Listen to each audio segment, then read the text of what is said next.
Okay. All right, everybody, happy Wednesday. Thanks again for coming out. How's everybody doing tonight? Good? Raise your hand if you're doing really good. All right. I'm JD. You are at Plus One Business Dinner. I see a lot of old faces, so thank you for coming again.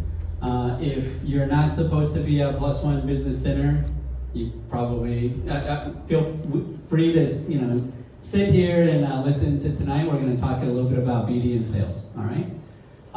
Before we get started, wanted to always thank our partner, sponsor, SparkLabs. Let's give SparkLabs a big hand. And then PTA.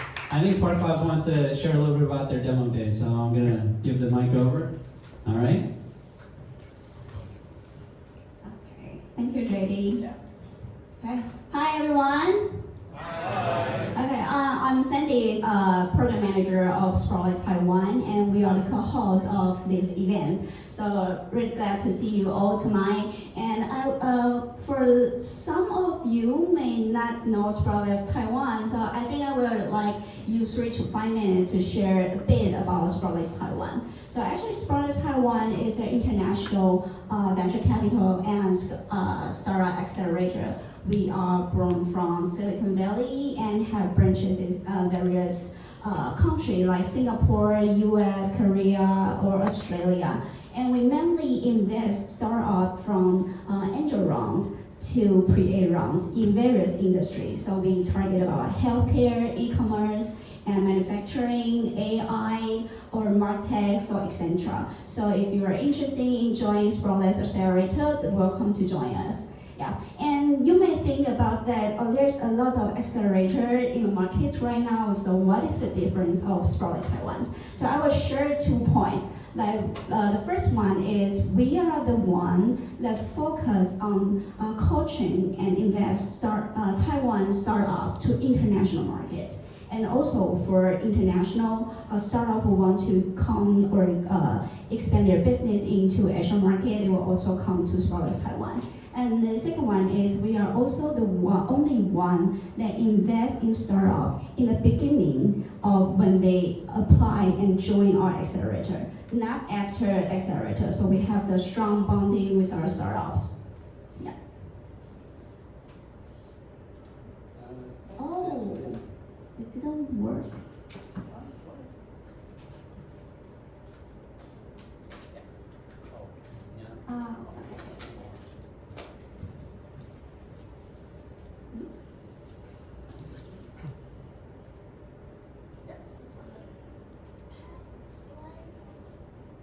Okay, so we come in Taiwan in 2018, and now we have invested and coaching over 50 startups. And today I want to share this demo day to you because currently it is the biggest demo day in Taiwan. So every time they will have over thousands of people participating in this event, and participate including startups or corporates or investors. So we will held in TICC in Taipei. And as you can see from the picture, it actually, you can see, costs a lot. And it is a free event and open to all. And I want to share why we hold this event, because we want to build this international demo day stage for startups and also to prove to all Taiwan startups to let them know they have the ability to stand on the international stage and show their service to international. Yeah, so that is why we hold this demo day, and we want this grow bigger and bigger. So the next demo day 8 will be held in May 9, Tuesday afternoon. So if you're interested in this event, welcome to join. So for one, you want to know some new trends, or if you are a startup, you want to know how to pitch on the international stage and how to precisely pitch, and then you can attract investor. I think this was a good platform for you to learn something about it. Yeah, okay? Yeah, so there's a brief introduction about SparkLabs Taiwan, and now I will pass the microphone to JD. Okay, thanks, Sandy. Okay, great. This is sticking. Okay, as I said, everyone welcome. You're at Plus One Business Dinner. Once again, really excited about tonight's topic. It's a fun one. It's about how to do B2B sales negotiations. Before we get into that, I'll share with the people that are new a little bit about Plus One. Tonight is actually the 11th Plus One Business Dinner. So I've done this event for 11 times now. It started in my living room. Actually, it started at this pizza place with a few friends. And the whole goal of Plus One is to solve these two statements. Taiwan creates world-class products and technologies. This is true, right? We all know. But Taiwan seeks world-class sales and marketing leadership. And this may be a question, but this is the question that so many people ask me. And when I go and talk to companies and startups, they all talk about the second point. And so about a year and a half ago, I said, hey, let's start talking about it for real, right? So Plus One is a solely B2B event. Everybody here, you're here probably because you work in B2B in some cases. And then we strictly focus on sales and business development. So that's the community that we're building here at Plus One. Before I get a little bit further, who is in sales? Okay. And then who is in business development?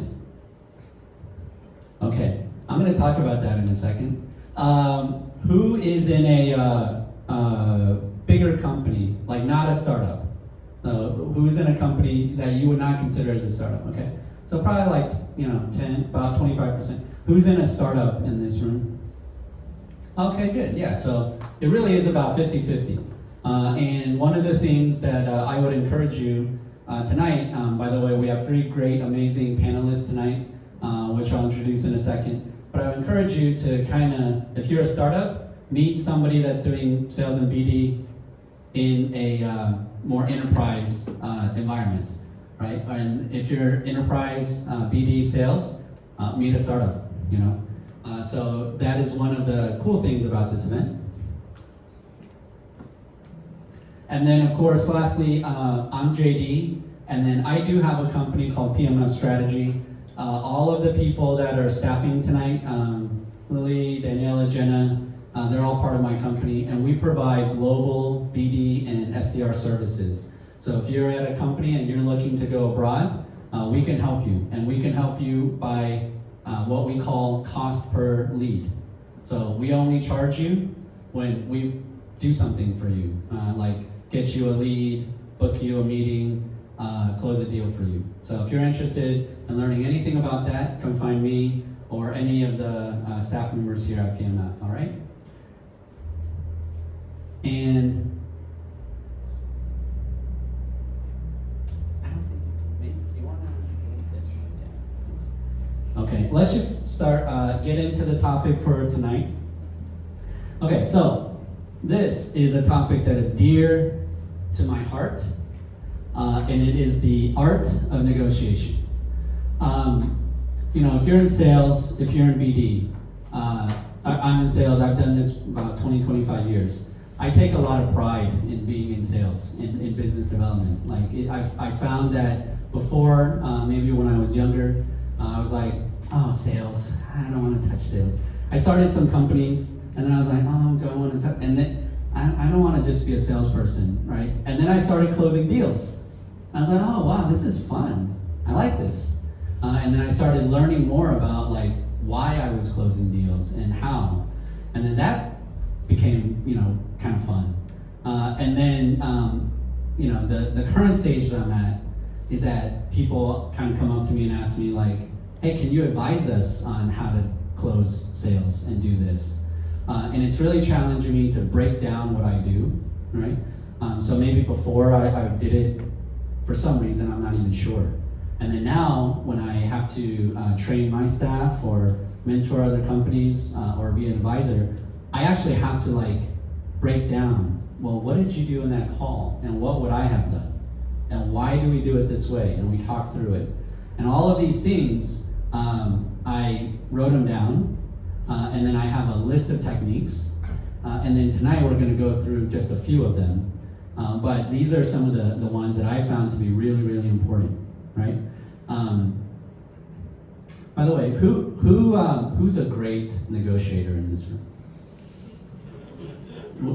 Who here would, okay, on a scale of 1 to 5, 1 is like you've never closed a deal.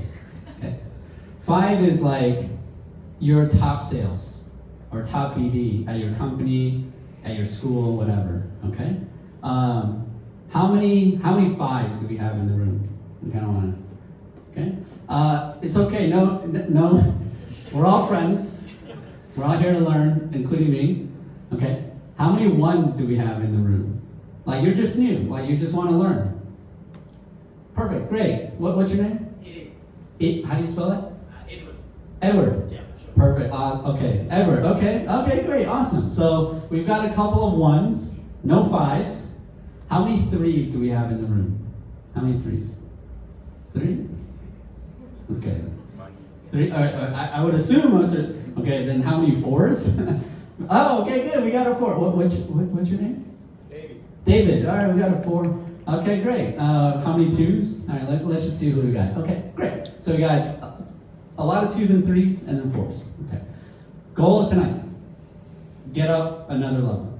I'm going to give you some techniques and see if you can do this at home or in your work and get up another level. Okay.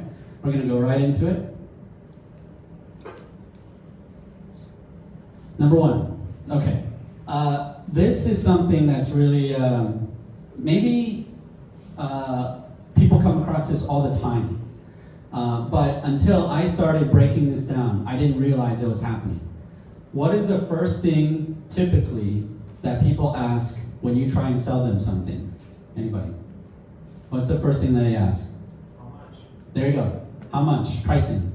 Especially, and again, we talk B2B, so we're really not B2C. Most of the stuff I say in here, I am not a B2C expert. Every time I try and do B2C, I'm a 1. And I fail at B2C. But B2B, I'm okay. Okay, so we're really just talking B2B. In B2B, when you try and sell something, most of the time they say how much. I say, oh yeah, okay, I'll get to that. Let me ask you a question. That's what I say. Why do I say that? Because number 1 tip, align on framework before pricing. Okay?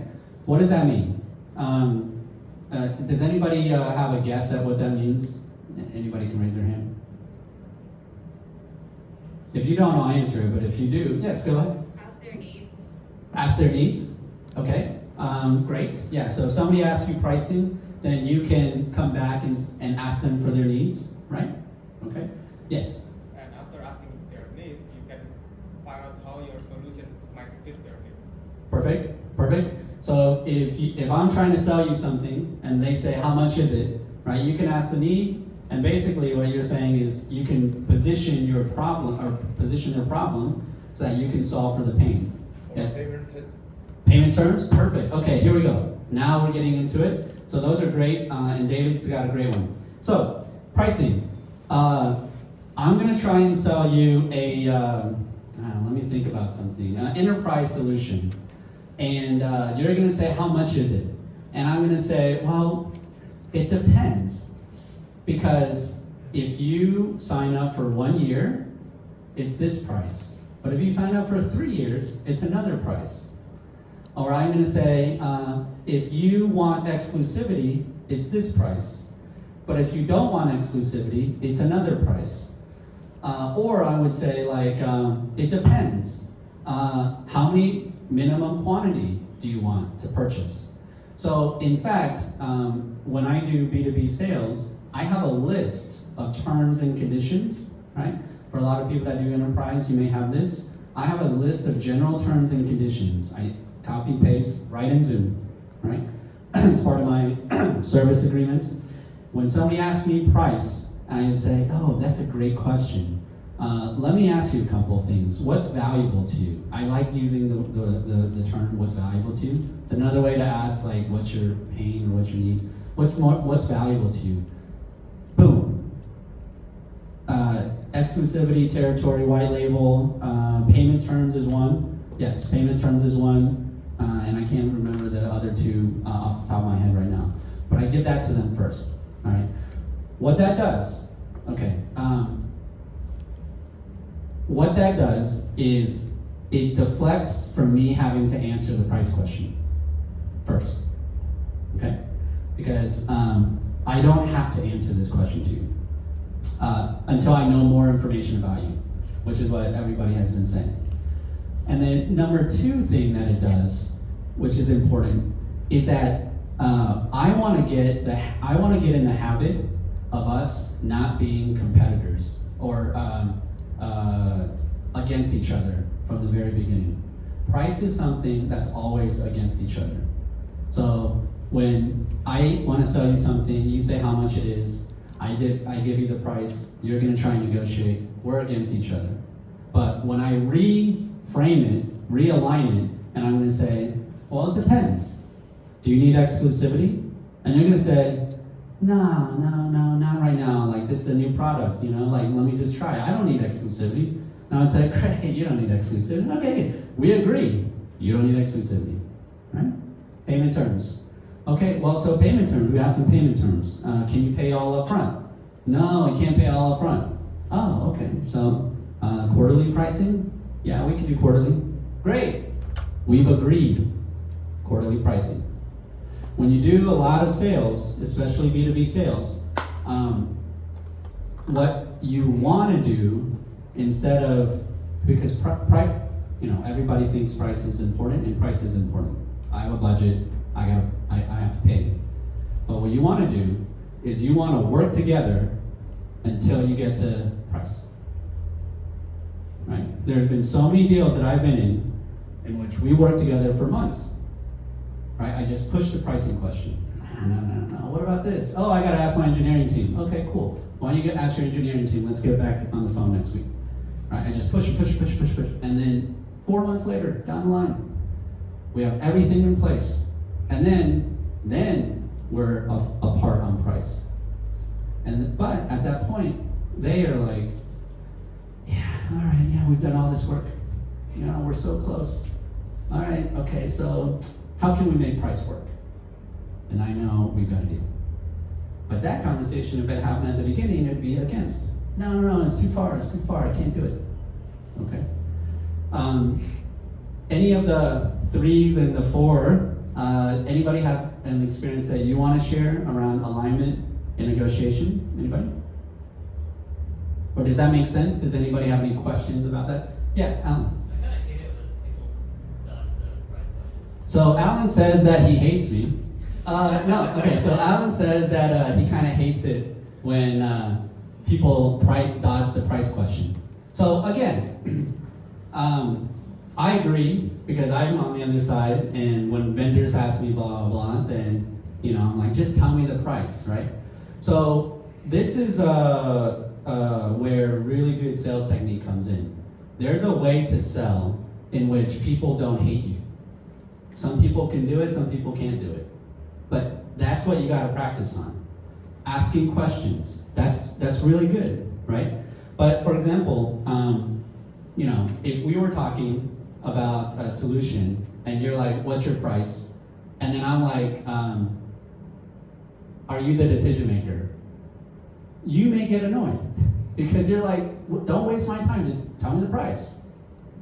But if I ask a question like, okay, sure, yeah, I can tell you the price. By the way, there are a couple of considerations that we have to talk through. But let me ask you, are you going to use this for databasing work, or are you going to use this as an API tool? Right? If I ask that question, then suddenly I'm bringing some value to you in the conversation. And then it does actually make sense that I can't answer this price question yet, because I don't know how you're going to use it. Right? So, absolutely, right? You have to ask these questions in a way, usually I would say, you have to bring value to the conversation. If you can bring value, you get another 10 seconds, or you get another minute in that call. Great point. Anybody else? Yeah. When you negotiation to the more farther step and you finally have to talk about the price, right? Yeah. So when you show off all you can, like your price or something like that, and it might be stopped later. And in your opinions, you will finally to get this kind of customers. But if you do two more, they might be think about, oh, you really need me, so they will have the position to more negotiation with you. So in your opinion, it's like when you talk more furthermore, and how did you hold the line between you and customers in the price? Wait, sorry, I lost you. Can you say your question one more time? So my question is, if you talk about the price right now, Yes. and they stop there, Yeah. and you really need to get this customers, Yeah. and how do you not to express more about how to say that? You can ask it in Mandarin. 你要不要中文问一下？就是如果我们在价格那个地方被挡下来了，可是你又不能表现得太需要这个客户，他如果看到你很想要拿下他，他就知道你很需要他。OK， 对。对，那你要怎么处理这个状态？就是你们已经讨论很久，可是卡在价格。So I think your question is that, you know, if you're in a negotiation, then and you really need this client, how do you not show that you really need them if they say no to the price, right? That's a very complex question. I'm just going to answer it very simply. When two people work together, there's a higher chance that the deal will close. And it goes back to this. You have to align on something. In business, in B2B, it's easier if you align, if you work together, in my opinion, right? It's harder if you take B2B and you try and think about it as a one stop close, one conversation close, right? Or one demo close. If you think about it that way, very transactional, right? Just like one thing close, then again, that conversation will get to price very quickly, and then you're gonna be against each other. The way to not show that you need them or to not show how much leverage that they have is you have to work together. That's the point of this technique. Align first, then negotiate. I hope that answers your question. We could talk about it later because I think you have a pretty complex situation there, right? Okay, let's keep going. By the way, after 4 or 5 of these, again, we're gonna ask some people to come up and practice. All right, it's very easy practice. But that's one. Okay, if you don't know Deepak Malhotra, I would highly recommend you watch his videos. He is a professor at Harvard, anyways, I think he's at Harvard, maybe NYU Stern, but I think it's Harvard. But highly recommend him. He has some great YouTube videos. He talks, and he does a lot of B2B negotiations, but not like just enterprise sales. He negotiates like world peace, like between countries, like diplomats. So that's what he does now. Or he'll do like really big, like Fortune 50 type of stuff, right? So anyways, I will share these slides in the LinkedIn group, but I would highly, highly, highly recommend watching him. He has one video that's, the title's not here, but he shares 37 techniques in 20 minutes. Highly recommend that video, okay? One of those 37, he says, I know a lot of people who talk too much in a negotiation. I know almost no one who asks too many questions in a negotiation. Okay, so the point is, again, right, if you're doing B2B, a lot of people will say, like my sales team, when they come back and I ask them, oh, how did that call go, right? If my sales team talked for 70% of the time, and the customer talked for 30% of the time, it probably didn't go very well. You have to flip it. Okay, you have to flip it. If my sales team talked for 30% of the time and the customer talked for 70% of the time, at least my sales team got a lot of information. because no one will talk for 70% of the time voluntarily without giving you a lot of information, right? They'll just get off the phone. And then probably the chances are much higher that they're actually interested in something.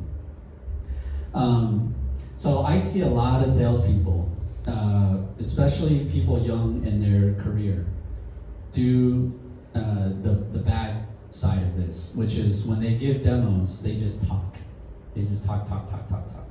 They just give the demo because they're trained to just give the demo, right? If you're in a startup, okay, and you're training your sales team, a lot of startups in Taiwan are engineering focused. They train you to talk about your product in the demo. That's what they train you. What they don't train you is how to ask about pain and problem. That's what is not being trained. And in fact, that is the most important thing. Well, equal, fine. A lot of engineers will say equal. But that is at least as much important as your actual product. Okay? There's somebody else, I don't have the slide. There's another very famous YouTuber. And they say that product demos run like this. I have a slide deck, I have a demo, right? I know what my thing does, my service or my platform. I'm on the phone with you, and in the first 5-10 minutes with you, I do not open my slide deck and show you my product. In the first 5-10 minutes with you, I find a problem that you have that I can solve. Period. And then I spend the next 15-20 minutes going to the exact slide in my slide deck that solves the problem. I don't need to start from page 1. I just need to go to the page in the slide deck that solved the problem that we just talked about that you have, right? That is one way to position a product demo and position for pain. What's some feedback? Anybody? For the ones and the twos, what do you think about this slide? Makes sense or not make sense? Anybody have any experience running bad demos? I've seen bad demos. You, okay, yeah? Okay, so for our solutions, we sometimes do joint pitches, and then one interesting thing is sometimes when like someone do the pitches, and then when the client actually asks a question, so let's say, can your service do this? And that guy said yes, and then jump right back into the slides, and they actually miss the opportunity of showing the solution can like satisfy the need, because what they ask is what they need, but then they just answer yes, and then they jump. They have a habit to like jump back in the slide, following the flow. But then I think really good thing is like ask questions to like understand your clients better. It's almost also for myself or for my staff, I always tell them like you start with asking questions. Yeah, I think that's our experience as well. Yeah. Yeah. By the way, I forgot to introduce our speakers tonight. Sorry. So Jeffrey, right? Yeah. So Jeffrey is one of our panelists for the Fireside Sun. She's also a fantastic panelist, and then Ryan here is the third one. So we're in for a treat. They're going to share some of their experience and also some techniques as well in the Q&A at the end of tonight. But thank you very much. Yeah, very, very much so. Yeah. Well, so they're some smart ones, and I'm sure they're going to share quite a bit. If you don't know how to do this, I just remembered, if you don't know how to do this and you're doing a demo, okay? If you don't know how to ask questions, here's a very easy trick. Whenever you finish with a slide or a statement or a feature, what do you think about that? Just ask that question. Number 2, how valuable is this to you? Just ask that question. Very easy trick, okay? In fact, I tell my team, you have to ask that question at points in the conversation, okay? You can't just talk for 10 minutes straight. You have to ask that question. You have to level set. You have to see where they are. So what do you think about that? You know, oh yeah. So we have I don't know, we have the best semiconductors in the world. What do you think about that? You know, or we have very competitive feature set. Is this valuable to you? Okay, and start from there. So start from there.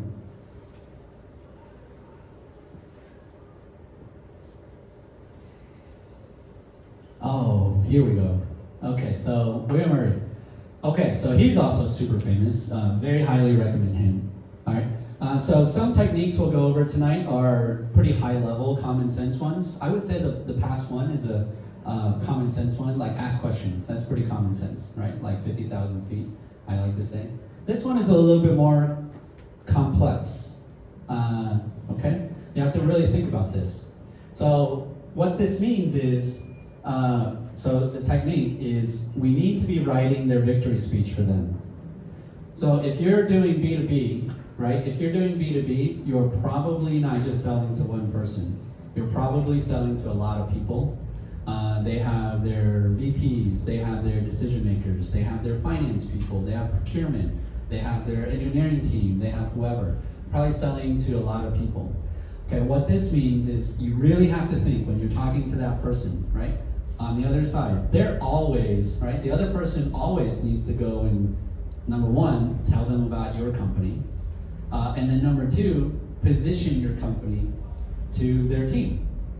And the best sales and business development people, a lot of times, well, all of them will be able to share your company's products, but they'll be able to do it in a way in which they give that person a simple, easy way to take away to their team and make them look good, make that person look good. Oh, I found this solution, I found this company, I found this product or platform, okay? So the larger the organization, right, the more this is important, okay? Some people call this like advocates, so you can think about it that way, so advocates and decision makers. But in general, you should think about, we need to be writing their victory speech for them. Okay, what does this mean to you? We're gonna talk about this for a few minutes because it is a little bit more complex. But if you look at this from your experience in your companies, what does this mean to you? Anybody? Yeah, right. Yeah. Hello. To me, this means thinking about the press releases that you see out there. Great. Think about a press release that you've recently read, and think about a press release, whether it's a product purchase or moving into a new market or what have you, and think about reading that press release. And if you were writing that victory speech, it would almost write like a press release saying, hey, so-and-so XYZ Corporation has selected your company to provide, let's say, servers and storage for their data center. Mm-hmm. And they have reduced 30% in carbon emissions by using and increasing compute by 15%. Things like that. So Yep. that would be something that I can see looking at a press release would align to this. Absolutely, right? So this means also you need to know, right? One of the things about this is, if you need to write their victory speech, you would need to know them. You would need to know who they are, right? It's not just a black box person, and you're just trying to sell something. You need to know them. Meaning, are they if they're on the business side of the house, then maybe a press release, right? If they're on the sales side of the house, do they get some sort of kickback or commission? If it's a manager level, will this get them promoted, right? Or conversely for pain, if this is a manager level and they don't solve their problem, okay, this is the other side, will they get fired? Or will they lose something? Or they lose budget? Okay, so you need to then know who they are. A lot of people ask me like, well, how do you know what their victory, how do you know what to write for their victory speech? And in a lot of B2B, especially bigger deals, just ask them. You can just ask them, right? You could just ask them like, what would this deal do for you? Okay? What's that? Yeah. Get promotion. Yeah, get promotion. That's a really big key, right? Just like you, if you're trying to sell something and you make your quarter, your month, your year, you get promoted, you get commission. They have the same thing. Understand that, right? How can I help you do that? Bigger deals, this is huge. Yeah. Does anybody have any other thoughts on this? Yes. Yeah, actually, everybody, when you do this, sorry, say your name real quick so everybody knows everybody's name. Hi, Rex. When I see this, I think about I need to take care of the company goal of the company and also the personal wins of the person I reach to or interact to. In B2B sales, we may negotiate with sales, with PM, with the purchase, and with the C-level. So you have to know what's their personal win and align with their company goal and help them to reach there or fix all the problem. Yep, that's right. Yeah, so back to those words of alignment, right, in victory speech. Cool, we may mock this up later, like that one. Okay, so let's keep going. Or anybody else have any questions about this? Okay, let's keep going.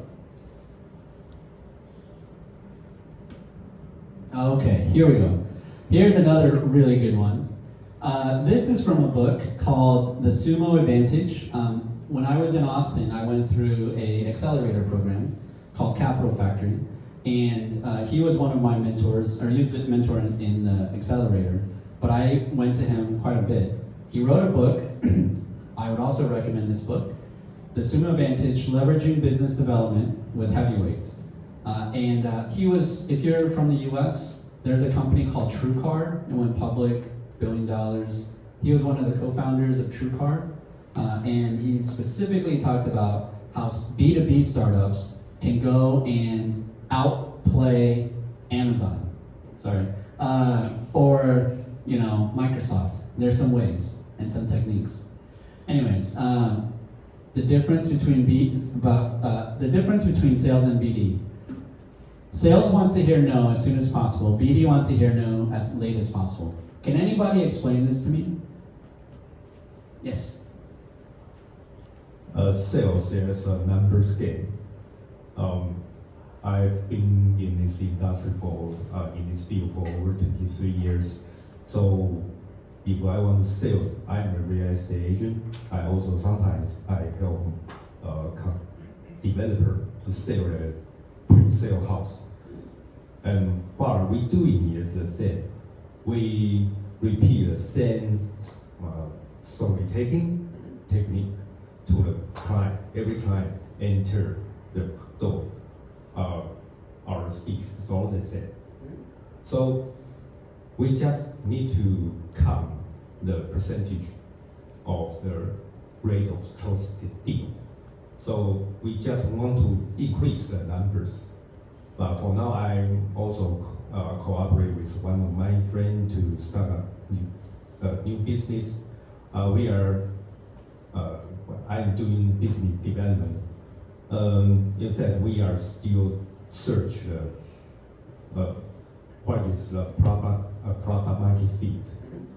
And we are not really sure the product market fit is what we think it really fit the market. So of course I really want to hear no as late as possible to make sure while our services really solve the problem of the client. Yeah. David, right? Yeah, David. Yeah, that's exactly right. Okay, so that's exactly right. And this is one thing that Taiwan gets kind of confused about. And I'd say that in general, right? Because in Taiwan, I've actually noticed that it's actually almost backwards in Taiwan, which was very confusing to me when I first came to Taiwan.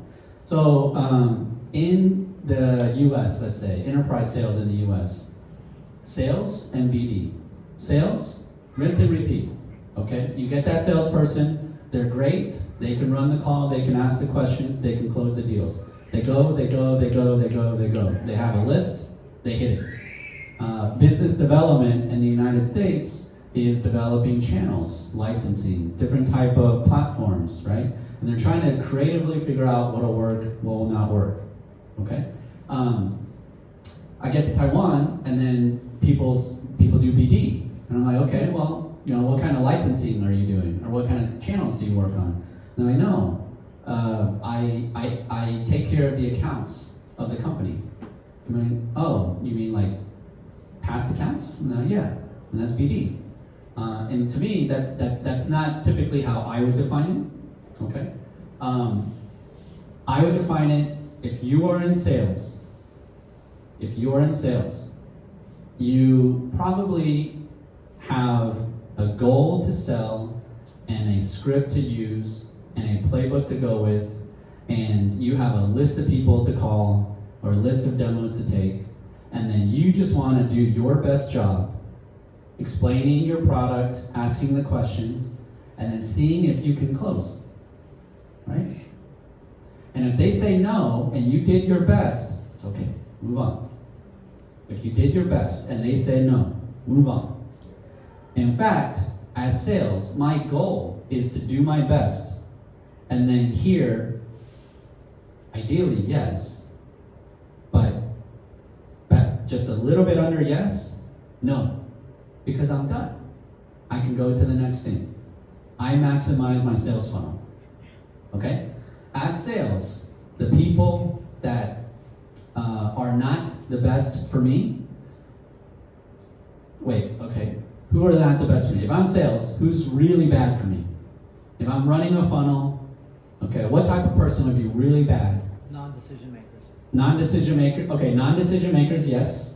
And then in the same vein, people that ghost me. You know ghost, right? Like don't respond, right? So we get to pricing, we get through everything, and we get to pricing, and then I send them the proposal, and then I don't hear from them for weeks or months. Those people are horrible, right? If you're sales. If I'm sales, I want to hear no. If you don't want it, just say no. Well, you don't just say no. I need to ask the right questions, position this correctly, so that you just say no, right? By the way, another way to do that, another way to think about that is, if people are ghosting you, if you're in your funnels, people are ghosting you, some of it is your technique to get them to say no. At that point, it's not a yes, right? It's your technique to get them to say no. That's your job. Because when they say no, close lost, move on. Now, if I'm BD though, if I'm business development and I'm opening new channels, I'm working on partnerships, licensing, distribution, if I'm doing all those things, I actually don't want to hear no, because I'm going for yes, right? I want to hear yes, and if we can't do it now, hey, it's okay, let's just keep this warm. You know, maybe our product isn't a fit yet, because we don't have the API in. Or maybe your team doesn't, you have to go find your VP of something else so that we can have a meeting. No, it's okay. I didn't hear no. No, I didn't hear no. I'll call you next month. I'll call you next week. Oh, no, I didn't. Oh, bye. Right? Let's do that kind of stuff. Okay? If you're BD and your job is to open channels, you want to hear no as late as possible. In fact, you want to control this. Right? Like some would say, you never want to hear no. The only time no should be said is when you say no, if you're BD. Okay? Because your roadmap has changed or whatever. In enterprise, most of the time, what happens is actually BD opens channels. Okay? Well, two things. One, in enterprise, what happens is business development will open a channel. They'll usually close the first few pilots or deals, and then they're going to figure out the playbook and the script. And then once they do that, then they go get sales. And then they just have sales repeat the process that BD figured out. Okay? Another really key point in this, why I really like this quote from him, is that sales and BD, if you use this, okay, if you use this type of thinking, it's actually two different skills. It's very different, okay? One is, I have my sales hat on. I say this to my team a lot. I have my sales hat on, okay? Or I'm going into this meeting, I have my BD hat on.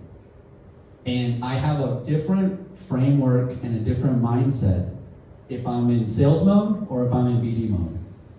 So if you out there, you're working in a meeting or whatever, think about that. Are you in sales mode right now? Are you trying to get to know? Are you in BD mode? Are you trying not to get known? That'll improve kind of the outcome of that meeting. One more thing I would say about this is that most founders, if you're a founder in the room, okay, and David, you actually mentioned this, a great point. If you're a founder, you typically are in BD mode for a long time. You're not in sales mode, you're in BD mode, okay? Especially if you're selling your first few products or your pilots. You're trying to figure this stuff out. You don't have a script, you don't have a playbook. You don't know what you're doing. You have some technology, and they have some problem, and you're trying to figure it out. And then when you figure it out, now, a lot of times founders make this mistake. They go in BD mode, they're BD mode, and they solve something, and they sell a pilot, and then they go hire some salespeople and say, do that. But salespeople are not typically creative thinkers in BD mode. And salespeople just go and talk about price, and then they get no, and then it doesn't work. Who else has feedback on this or questions? Yes. Yeah. Can I give some real life examples about sales and BD experience? Yes. Let's do that as a mock-up, okay? If you're okay, in about 10 minutes, I will show you live the examples. Okay. Yeah. But yes, great question. I will definitely do that. Back to my first question now. How many people in this room are in sales? Okay, right now? I'm still the same. Okay, still sales, good. All right. And then how many people in this room are in BD? Okay, cool, good. So the point of this is to kind of challenge you to think about that question, right? By the way, you can be both. You absolutely can be both. But just, at least from my point of view, right, when I'm in a meeting, I do think, do I have my sales hat on or do I have my BD hat on? That's how I think about it.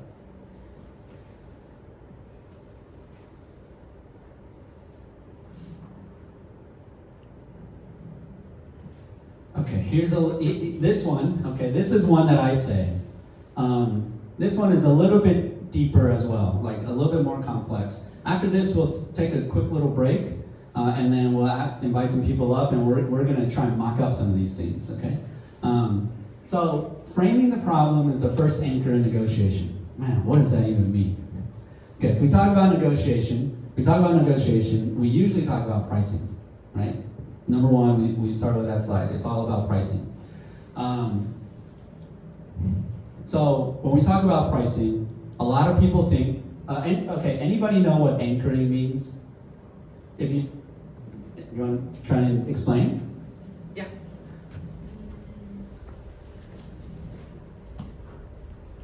Anchoring is like 定锚 in 中文，就是 like you set a standard or you trying to positioning some Set a target? yeah target. Yeah. A lot of times when people talk about anchoring, what they mean is, okay, I want to try and sell something for $1. That's my end price. I'm trying to sell it for $1. So what I'm going to do, right, is I'm going to tell you that this is going to be $2. Because I know you're going to come back and negotiate with me. And then ultimately, I'm going to get to $1, right? Because that's where I want to end.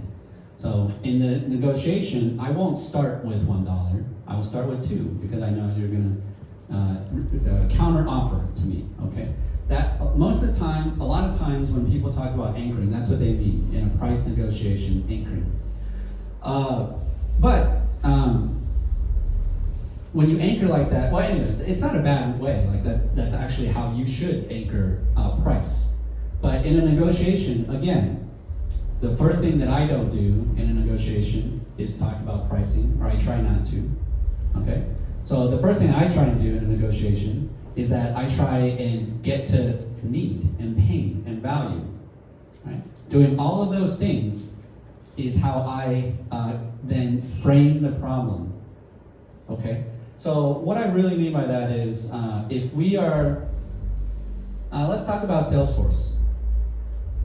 Because most people know about CRM and Salesforce. So if I'm Salesforce trying to sell you Salesforce, so you are now VP of Sales, right, in your company, and you are trying to get from Excel, and I'm trying to sell you Salesforce, a CRM.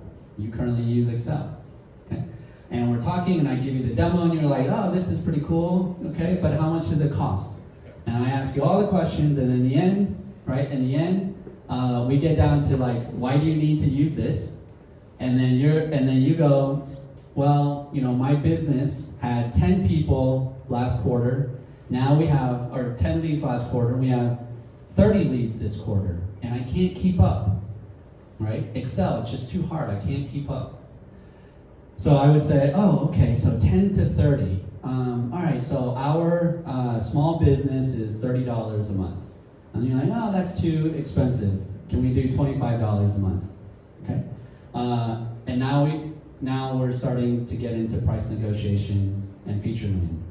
So now that negotiation is going to get from like $25 to $30 right there, because we framed the problem as you want to go from your problem was 10 leads a month, and then 30 leads a month. That's your problem, and I'm going to solve it as a small business. My small business package is $30 a month. Another way to do this, though, is to reframe that problem, okay? So you have 10 leads now, okay? You had 10 leads, your problem is to get to 30. But now I'm gonna start asking you questions like, how are you gonna grow your business? Like, how are you gonna grow your team? Are you gonna hire some more people next quarter? What are your projections for this year? After 30, what do you get to? What is your next milestone? 100, 200? Okay, if it's 100, if it's 200, or next year, you want to get double or triple that. When you get there, in your vision, what are some of the pains that you will have there, right? So I'm now kind of reframing this for growth, right? Not just solving for this. I could do it another way, which is, okay, so in your company, you know, what's really important? You know, CRM is, but for you, right? For you, how does your C-suite look, right? Do you have a marketing person? You're the VP of sales? Do you have a VP of marketing? How do you do demand generation or growth? Okay? Is this kind of a problem that you see will come down the line? Now, you may say like, JD, stop asking me this stuff. Just tell me. I have like $50 in my pocket. Just tell me what your price is, okay? And most of the time, that's what will happen. But 20% of the time, that person is gonna go, oh, yeah, I haven't thought about growth, or I haven't thought about marketing, or my CEO did tell me that we may do some case studies, and I don't know how to do that. Maybe 10, 20% of the time. And that 10, 20% of the time, I reframe the problem, and now suddenly we're talking about maybe a bigger deal, a deeper pain, a lot of different things, not just price, especially not just price on the small business starter package, right? Does that make sense? Anybody have any questions around that or thoughts? I'll share, yeah, David. It's just like in our industry, financing is very important. Financing? Okay. Yeah, since I'm a real estate agent, I sell a house. Okay. Sometimes we can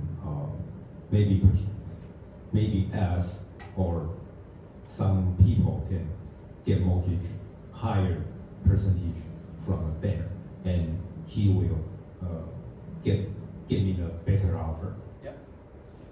Just put like that. Yeah. Okay. Yeah. So if you frame that problem around what, the mortgage, or about mortgage, right? So again, this is really useful. I'll share with you in a quick couple minutes one of my oldest, my first in a company out of that accelerator, first board member, Bob Fabio. He's also in another slide. He shared this with me in this analogy.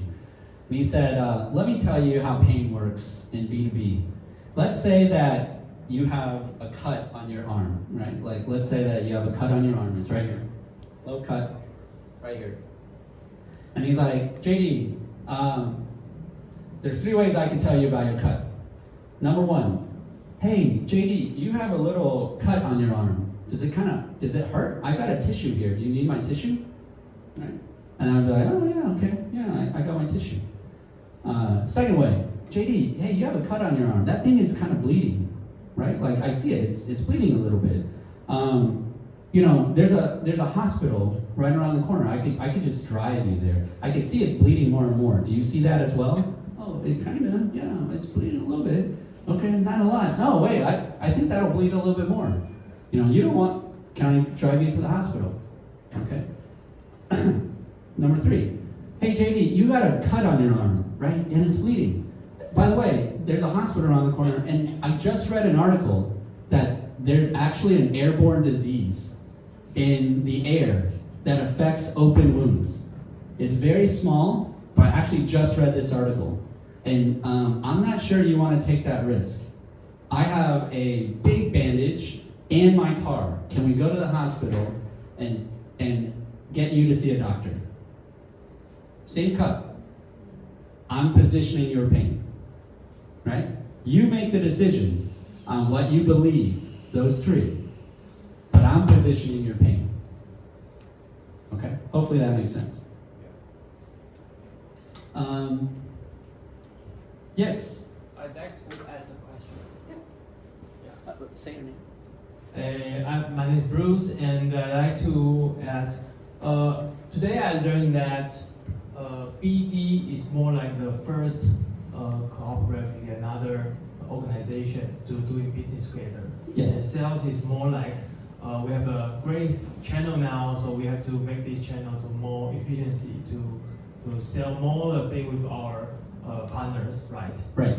Yeah. So my question is, I think BD is not more talking about the price, but today we always talking the price should be the last one. And because what I really want to say is, I think for BD we are helping. We seek to do the first cooperate with this partner to sell our product with our partner. They sell it to the customers. Right. Mostly it's like this, but that is so in the first this B2B BD negotiation, we are more talk about the value and how to sell support and how we could operate with each other. Yeah. But we don't talk too much about the product's price, because that is we help them to sell to the clients, to the end users. So in this situation, we don't more care about the price, because that is not this topic at the BD's this kind of meeting. Yeah, so this is what I want to ask. Why for BD's this negotiation we more focus on the price? Yeah, I mean, I think what you're saying, Bruce, is like a lot of times in BD, right, you see that you don't talk a lot about price. Yeah. You talk about all the other things, right? And that's true, right? But also remember, BD is still 2 companies working together, and you're still going to talk price. There's still price. Price may not be dollars, but it could be percentage, right? Percentage points. It could be partnership. It could be licensing. It could be so many different things. But there will still be some form of like value that our 2 companies usually will have to sign a contract with, you know. So, but in the terms of BD, it just gets a lot of times, right? It gets bigger than that because you're trying to creatively figure out more things. Right. And it feels better, right? So when people say like, hey, I'm BD. But if you can take that thinking, and you can align on framework first, it's the same with sales. It's the same thing with sales. You can have that really good feeling of we're working together with sales. You just have to control the sales conversation. Don't start with price. It's the same, like sales is the same thing, right? It's just maybe not as understood, okay? But sales is you still have payment terms, you still have all the other things. So if you're doing sales and you run it more like BD, then you probably will align and partner and then probably close more. That answer your question in a little bit? Thanks. Yeah. Cool. Let's do some math. Okay, so we just went through, okay, let's look at these. We just went through align on framework, right, then negotiate. And then we talked about, I know a lot of people who talk too much in a negotiation. I know almost no one who asks too many questions in a negotiation. We need to be writing their victory speech for them. And then the difference between sales and BD. And then framing the problem is the first anchor in a negotiation. Emily, right? Do you want to come up and try something? Okay, so you did have a question. Okay, so everyone, let's give a round of applause. These are generally usually kind of fun. Try that mic. First, tell us a little bit about yourself in a quick minute. I'm Emily. I'm from New York. I work adjunct at Columbia University in tech management. I teach HR and management for global teams around the world and how to manage people operationally. Currently writing a children's book, finishing that up. I have a startup and we're lowering anxiety in medical waiting rooms. So we're selling to medical providers as well as obtaining different types of content for our platform. And I have to sell to nonprofits and corporate sponsors. And prior, I was at a flavors and fragrance B2B house. Gotcha. Okay. Now, your question was, how does this work in real life? Is that right? Yes. Okay. So, what I'm going to do, so you're selling for your startup, right? So you do sales for your startup in some ways. You have to sell to nonprofits, correct? Mm-hmm. So we're going to try and do this quickly, right? And if spend like 3 to 5 minutes. Okay, I'm going to be a nonprofit. I was the board president of the Austin Asian American Film Festival. So I have been in those rooms and that conversation. Okay, so quickly, try and see how you can sell me by trying to get to a no as soon as possible. Okay? And no worries if you get stuck. If you get stuck, we're going to walk you through it. What's been highlight of the year for your team? We do an annual film festival, and we really enjoy that. It's a nonprofit, or we're a nonprofit.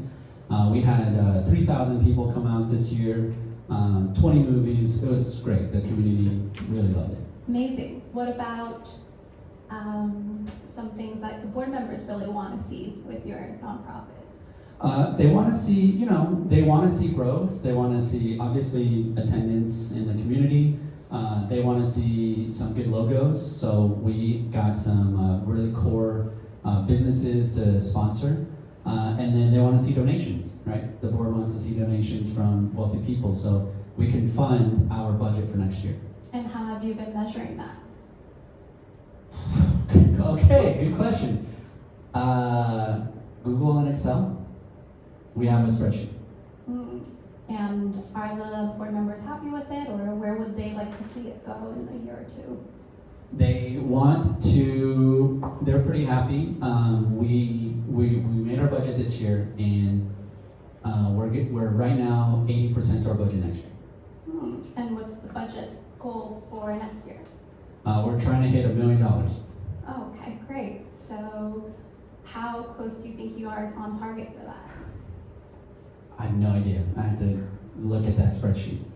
I think we're, like I said, I think we're about 80% there. 80% there. Okay.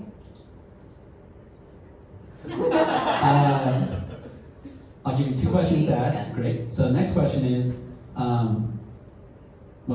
hi, I'm Emily. I sell a platform. Got it. It's $100 a year. Just say that. Okay. So, Okay.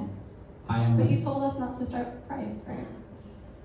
Okay, yeah. Then don't even do the price. Okay. So hi, I'm Emily, and I've got this platform. Okay. Now the next question you would ask is, are you in charge of making the decision for my product, like for my platform? So go ahead and ask that. Hi, I'm Emily, and I have a platform. Mhm. Are you in charge of making decisions for whether or not you might want to use this product? I am. Yeah, I am the managing director, and we're kind of evaluating something like this, or we think we need something like this. And why do you think you might need something like this? It's so hard to keep up in spreadsheets. Yeah, the spreadsheets are really hard to keep up with, and we're volunteers. So now the next question is, so the next question is, assuming in this case, right, that you've kind of shown me the product or whatever, then the next question is, will you buy this today? Say that one more time. Will you buy this today? Just say that. Yes. Will you buy this today? I can't buy it today, but I need to talk to my team. Right? I need to talk to my team and my board members. Then your next question is, will you get an answer this week? Will you get an answer this week? I'm not sure. When do you think you can know by? Well, we have a board meeting next month. Oh, I'm sorry, I'll make it easy. We have a board meeting on Thursday. Okay, what are the 3 points that they want to cover on the board meeting that they would be happy walking away from it? Great. That it's easy to use, it's affordable, and that it can increase our budget for next year.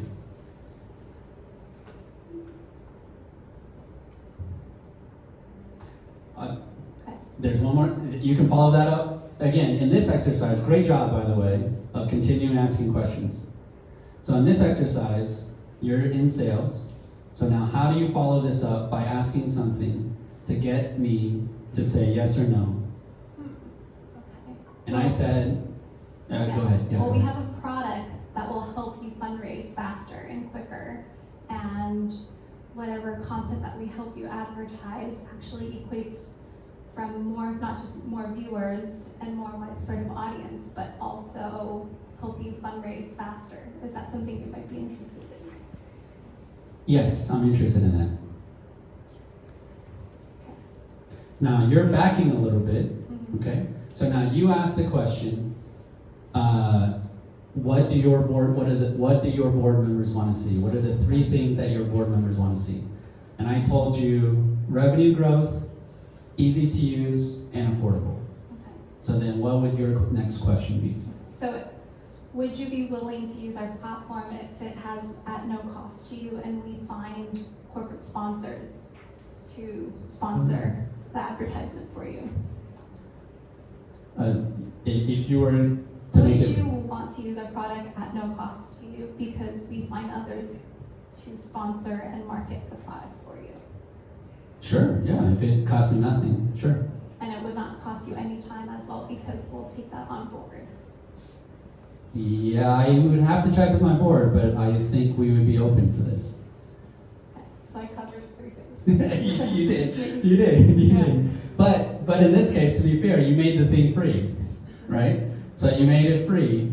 And Well, free to them Yeah. because we want to gain their content on our platform, but it won't be free to others who are sponsoring their content. Right. Got it. Right. So you're going to go find other companies to basically subsidize this, right? Cool. Great job so far. Okay, so everybody, let's give Emily a round of applause. Let's reverse it. Okay. Okay, in 1 minute I'll show you. Okay. You're now me. You are the MPO. I'm Emily. Okay. Okay, we're going to be in the same scenario. Okay. So we're going to fast forward all the way to the same scenario. I'm going to ask the question. So Emily, when can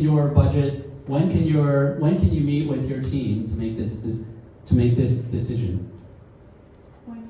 And I said Thursday, so you gotta say Thursday. By Thursday. Okay, great. What do you think? What are the 3 things that you think they're looking for? They're looking for affordability, that it's easy to use, and it'll help us fundraise. Got it. So that seems pretty simple. Do you think you can talk to them about those 3 things Thursday? Sure. If you talk to them about those 3 things, can you get an answer from them on Thursday? I can try, but I can't guarantee. Of course, right? What other materials do you need, or do you need anything at all when you talk to them about those 3 things that will help you get an answer, yes or no, on Thursday?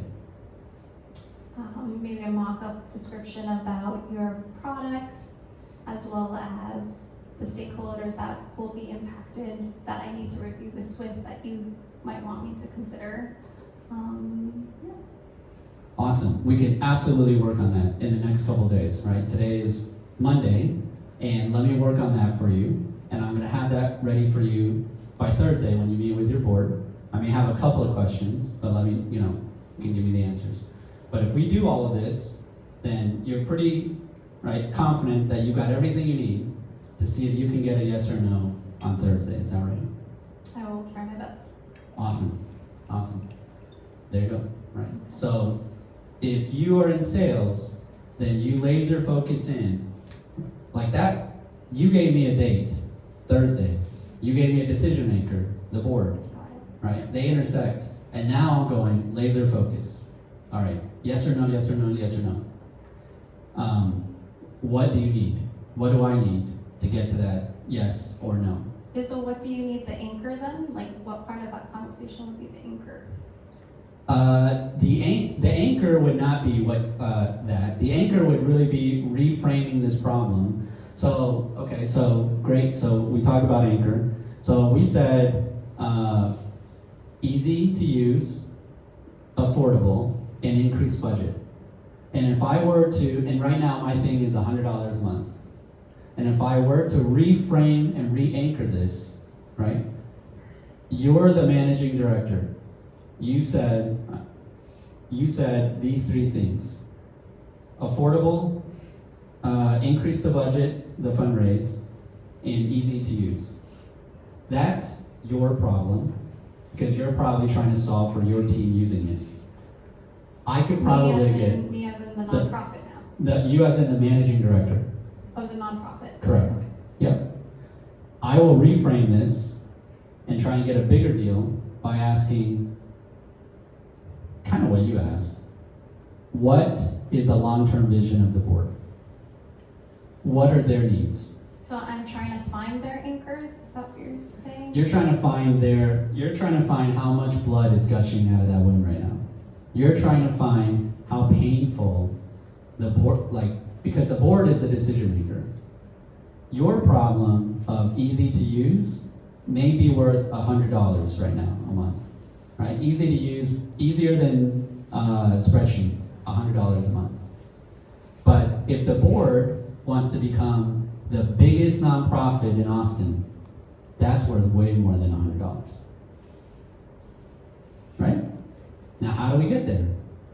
Well, you gotta have a CRM. You gotta have your whole team working on this. So now reframe this problem. Okay. I think I got it, but I'm not quite sure about the anchor. The anchor? Yeah, put that aside. Okay. Yeah, we could talk about that later. Or does anybody have any feedback on anchoring, or Ryan? I was just going to say, are we also trying to get to the difference between sales and BD, and you wanted to see the examples Yeah, that would be great. Okay, so what I wanted to add to that, I think you did a great job. I think what I've heard so far is like great sales. This is like sales training 101. This is really good stuff. But the big difference between BD and sales is really sales is it's how should I say, it's like the shark trying to get its meal. You're trying to get the meal, and you're trying to do it as fast as possible. Because guess what is the number worst thing you can have as a salesperson is a time waster. Time is, everybody, like there's a famous quote from Zig Ziglar. Everybody is given 24 hours in the day. What you do with it is what makes you different. That is what makes the difference, is what you do with your 24 hours compared to the other sales guy, your competitor, okay? So sales is all about getting that meal right away, as fast as you can. And in this slide, it's getting to that no. What BD needs to do is you need to convince them of an incremental yes. Is every meeting you have with the opposite team, the partnership that you're working on, whether it's a licensing, let's say you're Netflix and you're trying to get a licensing deal with a producer. And first you talk to them and you're saying, hey, if you're on Netflix as opposed to Prime, as opposed to all the other, a Paramount, there's thousands of other streaming media, choose us because here's what you can get out of it.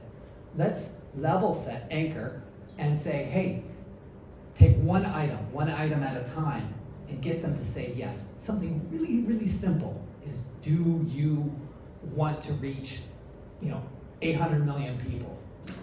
Yes, that's the meeting, you're done. You just re-anchored 800 million now. You just anchored. Yeah. Oh, you're trying to get 800 million eyeballs? Okay, no problem.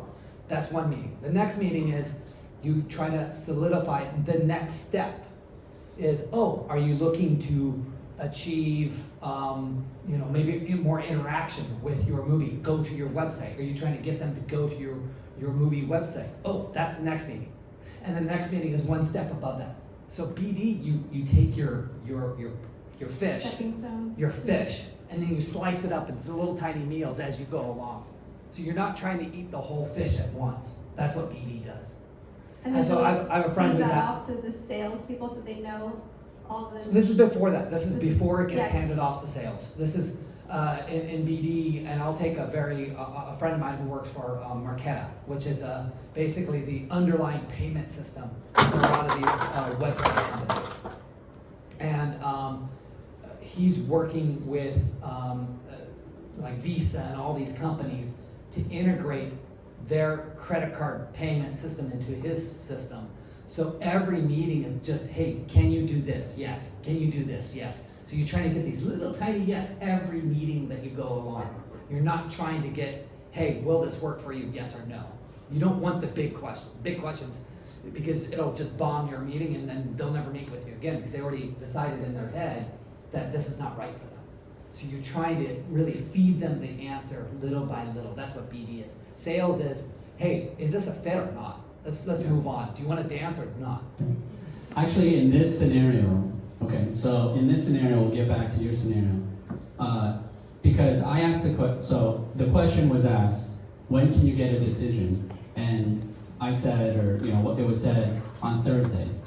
And when that happened, the board is meeting on Thursday. I'm meeting with the board on Thursday. I went into sales mode. Let's get an answer on Thursday. A little bit like what Ryan's saying, like yes or no, yes or no. But let's assume that the managing director said, this is something that we're evaluating for next year. We are meeting on Thursday, but we're not ready. We're gonna evaluate this for next year. At that point, the managing director could say, why don't you check back with me in 2024, right? It's kind of like a no for right now. Or he or she may just say, no, we're not interested, or this is not the right time, okay? But if you put a BD hat on, you don't want to cut that conversation. You want to just say, oh, okay, I understand, not 2020, okay, 2024, I understand. But, let me call you next week after your board meeting. Why don't you just talk to them about it? And maybe I can get some feedback from you on what they thought was valuable. Incremental little things, like what Ryan is saying. In that case, I'm not pushing for the no. I never asked for yes or no. I just said, let me give you a call and see what that board, what your board said. Does that kind of make sense? Yes, it helped. I'm just sitting here thinking about how we were invited to a board meeting in March, and I didn't feel ready to speak yet, but then they invited us to the June one. So I'm trying to put in all the milestones that you're saying now to be like, okay, what can we be doing right up until then? Yes, that's a really important, right? So then for your June one, make sure that you understand, are you going into June with the sales hat on? Or are you going into June with the BD hat on? That would be my advice. Yeah. Yeah, and meanwhile, I can be asking the questions of like, what happened in the March meeting? Yes. What were the pain points that came out of their goals that they have? Yep. Okay. Yeah. All right, everybody, let's give them a round of applause. Okay, I think we have time for one more, and then we have time for one more, and then we'll do a quick break, and then we'll do the fireside. Okay. Anybody else want to have a question? Yes, Bruce, right? Claudio. Claudio. Oh, wait, oh, your name is Claudio. Oh, Bruce is that. Claudio, you sell Claudio. Okay, cool. Yes. So, I mean, Come on up. okay. Which one? Yay, let's give Claudio. What question do you have, or which slide are you interested in? Well, I mean, I'm interested in learning more about the BD side. Okay. About how to hear no as late as possible. Okay. And how to maintain those relationships until at the last possible moment. Like to hear no as late as possible, right? Yes. So that's what I'm trying to learn. Such a good slide. I love this slide. Okay, Claudio, what do you sell? What's your company? Okay, so let me say that. Okay, first of all, my name is Claudio. Yes. Okay, and can I do some mock pitch so that Yeah, you're about to mock this. I mean, You're gonna try and sell to me. Okay. Okay. I'm gonna say no, Okay. and you're gonna just ignore it. But first, I gotta know what you sell. So. Okay. Yeah. So I mean, can I just go to the page and then let you know what am I selling or? Yeah, you can. Okay, then tell me who I am. Who am I? Who am I? So just be you, JD, with your PMF. Okay. And then I'm just trying to sell you some service like SaaS. Great. SaaS. Platform. Yes. Okay. So I found you via LinkedIn. Perfect. And we had our first demo. Is he a client of ours? Wait, go ahead. Well, and we had our first demo. So Perfect. I'm just trying to let you know who am I, what I'm trying to sell, and how could we give you some value from our side. Let's do it. Ring ring. Oh, you say ring ring. Okay. Ring ring. Hello. Oh, I mean, this is like an online meeting, right? Zoom. Can you hear me? Can you hear me now? I can hear you. Cool. Yeah, I can hear you. Okay, so without further ado, let's just start it. Sure. Okay. This is usually what I'm trying to do. Okay. Okay, so my name is Claudio and I'm from Analytics. Yeah. Okay, so Analytics stands for multi-cloud, machine learning, and Analytics stands for analytics. Okay. So let me ask you something first. JD, have you ever heard about CDN or Content Delivery Network? I have. Yes. Yeah. Marketing. Okay, could you tell me a little bit about Content Delivery Network? We tried it for my company. We had some blogs. We wrote some blogs, and we gave it to a CDN for them to distribute. Yeah. Cool, cool. Okay, so can I just give you a quick summary about what a CDN is and what does it correlate with what we are doing? Sure. Okay, so CDN, Content Delivery Network, is basically like a port warehouse Okay, so for example, you are Apple from the States and you are trying to sell your Apple product to Taiwan. Okay? And is it better for you if you have a port warehouse nearby Taiwan, like for example in Taiwan itself or in Philippines, or rather than you just ship it directly from the States? Mm-hmm. I'm guessing it's better if you have Yeah. a warehouse in Yeah, it's Taiwan. nearby. Right? Yeah. Yeah. Okay, so content delivery is basically we brings your content closer to the users. What is your product? Your product is your content. Okay. But that is not what we are doing. Okay. So, do you know any kind of CDN provider out there? I forgot the names, but There are Amazon AWS, Oh, okay. GCP, Yeah, okay. Azure, etc. Sure. And what do they have in common? I don't know. They're really big. Yeah, perfect. And there is another thing that's in common. That is, nothing works perfect. I mean, none of them works perfectly at all times, everywhere. Okay. Hence, multi-CDN is required. Okay. Okay. So that when there is a misconfiguration or a downtake, Hey, Claudio, I got a few minutes left. I got to get to another sure, meeting. sure. So, Sure. yeah. Can you send me some information? Sure. Okay. Now, let me ask you something first. Like, do PMf have a website? Yes. And do you think your website is important for you? Yeah. Okay. Now, can I ask you, like, how does it correlate with your sales on a year-to-year basis? Like, We have some inbound traffic, but I want to increase it. okay. Yeah. So, how does it grow? The website? The percentage of the inbound traffic. It's not growing. It's not growing. Yeah. Well, it would be ironic if a sales agency didn't grow its sales traffic. That's just True. just in my opinion. Okay, true. Telling me a little bit how much I'm bleeding. Okay, good. Yeah. Okay. But hey, Claudio, I still have to get to that meeting. So. Sure. Just give me another 3 minutes, just 3 minutes. Okay. Okay, so, well, that's the thing. If you want to grow your inbound traffic, meaning Yes. that your site needs to be perform better and available at all times. Yeah. Do you think it's important for you? Kind of. Yeah. I'm not sure. Okay, I'd have to ask my person on my team that does the website stuff. for sure. And that's the thing. Can we talk again later with your person in charge, I mean, your technical team, so that we could learn more about this and that what kind of value that you could get from us? You say that your website didn't have that much inbound traffic, right? Mm-hmm. So you say that it's quite ironic, right? Yeah. Yeah, so that's what we are trying to help you. So how about next week's talk with your technical team?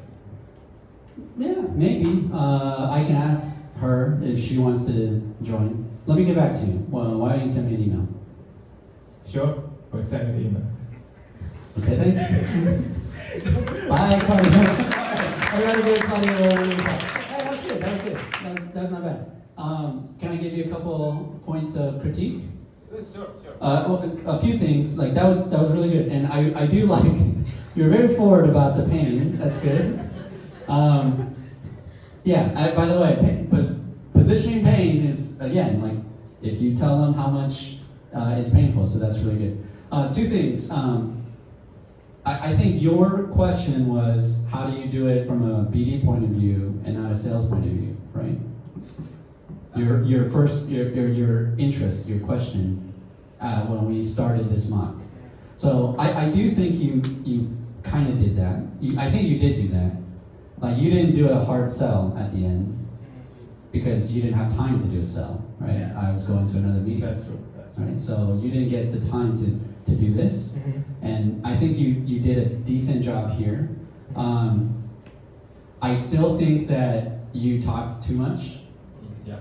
Okay, especially at the end, Mm-hmm. right? So I get that there's a lot of technical things that you're sharing with me or teaching me, but the questions that I did not hear in that call was how valuable something is to you, or how painful. I mean, you said it's ironic. So like, you did a great job. Like, I think it's really ironic that a sales agency doesn't grow. I wish you would have followed that up with, do you agree? I see. Right? Because you just said you said the first part, which is positioning how bloody it is. Or Yeah. or shut up. Don't say anything. Yeah, Say yeah, that, yes. zip your mouth. Mm. First person who talks loses. Yes, actually, that's a great technique because you said something there, right? Just Yeah, you said something there, and then gut punched you. you could just stop talking. I have to say something, Mm-hmm. right? I have to say something back.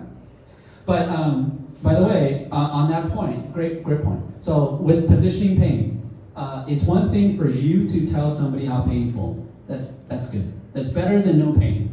That's at least really good for you to tell somebody how painful it is. The key is they have to agree. They have to acknowledge it. They can't just say, that's not enough. They have to verbally say, oh, yes. Okay? They have to verbally say. So does that make sense, Claudia? Yes. Right. So you said a lot of great things. I would suggest for you next time to follow up with, do you agree? Okay. What do you think about that? Yeah, stuff like that. Another thing is, for BD, you did a great job, right? I said, I gotta get off the phone. I said I have somebody on my team, and you're like, hey, can we bring in your team member? You know, so you did a great job there. Two things. One, I would schedule the meeting, right? Don't get off that Zoom until you make a more effort to schedule that meeting. Yep. Okay. So I said, oh, why don't you email me? I wish you would have said, yeah, I can email you, but why don't we put something on the calendar? Are you open on Thursday?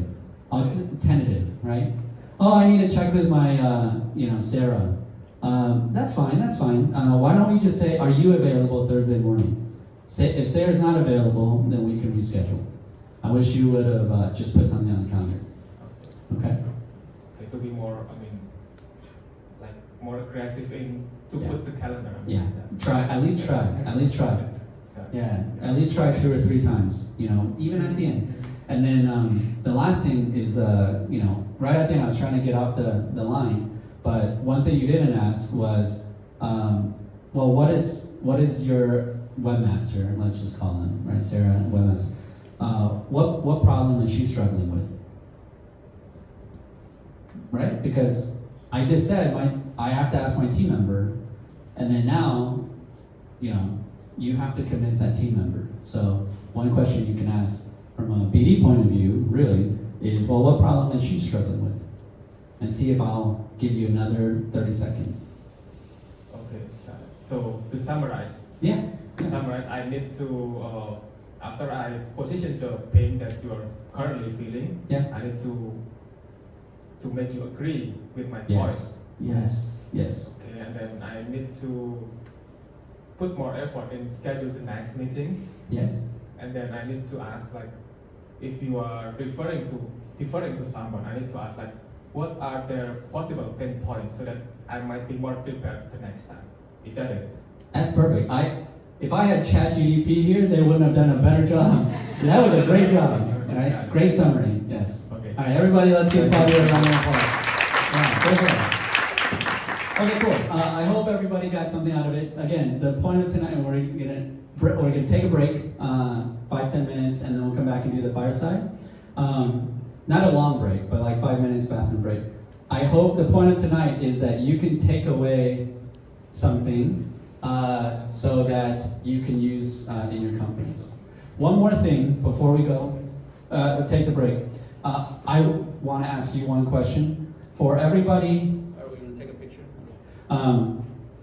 Okay, so we're going to take a quick picture before everybody breaks. So we'll have the group picture. I do want to ask you one question tonight. If you come to this event, then you kind of get the feeling and the flow. I am thinking later on this summer, or maybe the fall, I am thinking about doing a full one-day conference. Okay, now this event is, it's always going to be free. It's a community event. We welcome everybody to come. But I'm thinking about doing a full conference. We'll start it with one day, and maybe previous night we'll have a kickoff dinner. But it would be more of the same, of this type of feel of taking something away, and it would be B2B Sales and Business Development Conference. If you can or are interested, I'll leave this up. Please scan that. It's a quick Google form. It'll take you 30 seconds to answer, and it'll be very, very valuable just to get some feedback. All right. Thank you, everybody. Again, 5-minute break. We're going to take the picture first, bathroom break, and we'll come back with the fireside. Thanks.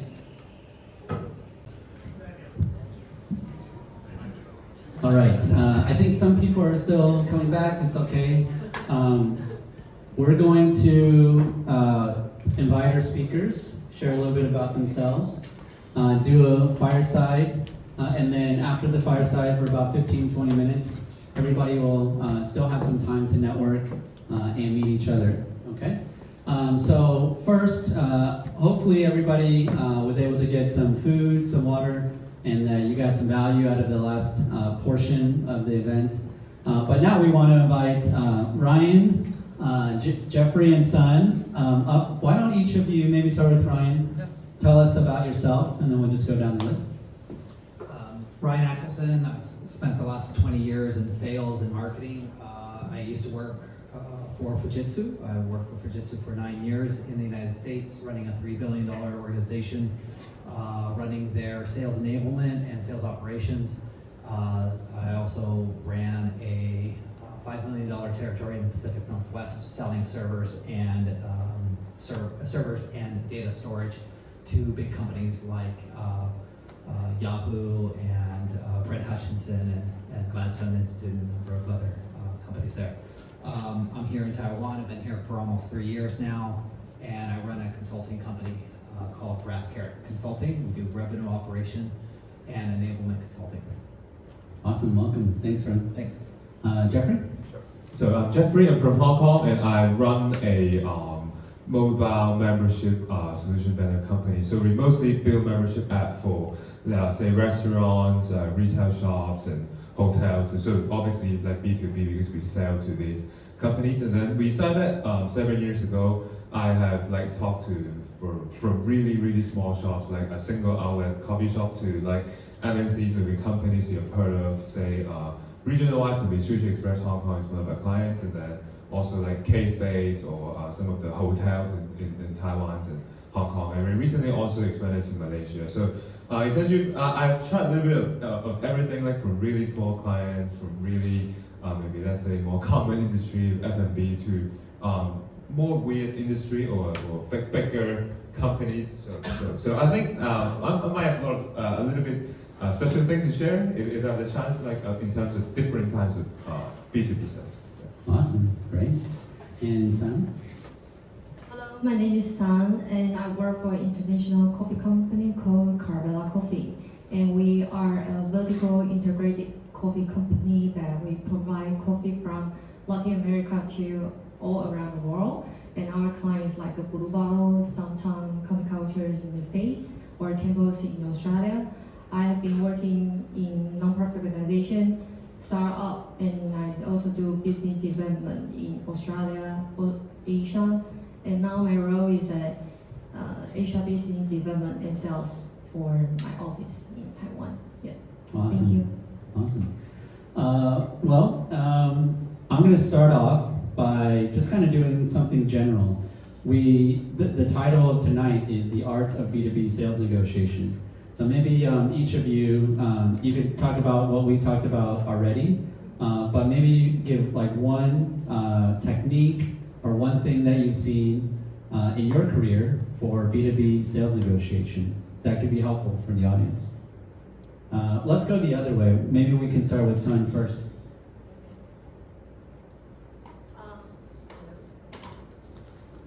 Okay. My role, actually, I start from marketing, and that's why I have a lot of insights from marketing perspective. So that makes my BD and sales role a little bit different than most people. So I always start from the pain point to understand customer needs. So for my BD and sales skill, that I did a lot of pain point. So I got a lot of insights from my customer and providing for me solutions. and that helps me to build a very strong relationship with my customers. So I started my office 3 years ago, right before COVID, and so I have no chance to visit my customer, but I create really good sales and BD through these 3 years without visiting my customers in person. So my strength is to how to get the pinpoint and to help customer to provide valuable solution and to provide the victory, writing the victory Writing for the them. victory speech. Yeah. So you thought that slide was a good slide? Yes, I think it's a very good point. Because when I talk to my clients, not every customers, they are very experienced. Probably they are junior sales or like a junior purchase. So they probably doesn't know how to solve their problem. So to get to this kind of type of client, it's very important to know what they need and to help them to write a victory speech so they can pitch to their boss. Yeah, and then, pitch to their boss. Yeah, and then create a huge and very successful sales, and then they can bring more continuous sales in the future. Yeah, that's great. Yeah, Thank you. Jeffrey? Yeah, so for me, I think, I just responded a bit back to like San's point. So one thing about the victory speech thing. So I have experience on like the personal KPI for the staff is much more important than the company's KPI. So that's one of the experience I had. So we worked with the Hong Kong telecom company. They tried to work with us to it's kind of like resell our solution for their smaller broadband clients because they sell business broadband to restaurants because obviously restaurants offer Wi-Fi. And then the way we work it, they help us kind of distribute our cheapest package so that it's on monthly subscription base, and then they want to take a cut of the monthly fee. Okay. The thing is, you think about that like a multi-billion-dollar business, they should not be interested in your a few $100 cut of that monthly fee, and they are not selling a lot. So what was the reason that guy is selling your thing? So turns out it's about the manager's KPI.